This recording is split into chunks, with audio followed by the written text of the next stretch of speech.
Plus de 10 attaques de points d'eau entre janvier et mars 2022 dans les régions du Sahel, du centre-nord et de la boucle du Moun, impactant plus de 70 000 personnes. Ces chiffres du Cluster Watch cadrent bien avec le thème de la Journée mondiale de l'eau commémorée ce 22 mars. L'eau pour la vie, une thématique au cœur de la célébration ici au musée de l'eau à Ouagadougou. Vous leur donnez de la nourriture et qu'il n'y a pas de l'eau, vous n'avez pas résolu le problème. La grande priorité aujourd'hui au Burkina et même à travers beaucoup de pays du monde, c'est la question de l'eau. Et c'est pour ça qu'il faut d'abord donner de l'eau aux gens, ensuite penser aux autres domaines comme la santé, l'agriculture, ainsi de suite. Donc l'eau reste la priorité des priorités pour toutes les populations du monde. La pédagogie et l'éducation doivent commencer dès la base, selon le promoteur. C'est pourquoi, cette année, il associe à l'événement les tout-petits.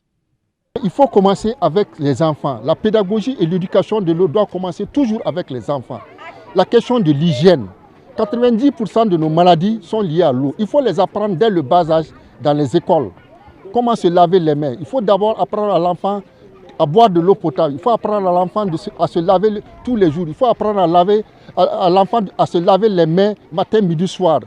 Dès qu'il finit de s'amuser, dès qu'il doit manger, après le repas, après les toilettes. Le message, visiblement, est bien passé chez ces gamins.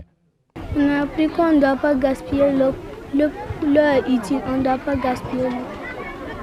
On a appris que l'eau est la source de vie.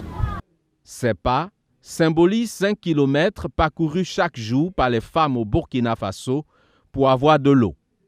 Une façon pour le musée de magnifier cette frange de la société. Je crois qu'il est important de souligner que depuis la nuit des temps, les femmes sont très investies dans l'approvisionnement des familles en eau. Donc c'est elles qui ont la charge d'aller puiser l'eau au puits, etc. Mais je sais aussi que c'est un contexte de socialisation des femmes qui partagent les informations sur le village, etc. Donc ça a ce côté positif-là. Mais quand on parle de puiser l'eau, aller chercher l'eau, que ce soit au puits ou ailleurs, on imagine aussi la pénibilité du travail. Sur une toile, tour à tour, chacun laisse son message pour l'eau en cette journée internationale. Une toile qui sera présentée à Bali, en Indonésie, lors du Forum international de l'eau du 18 au 24 mai prochain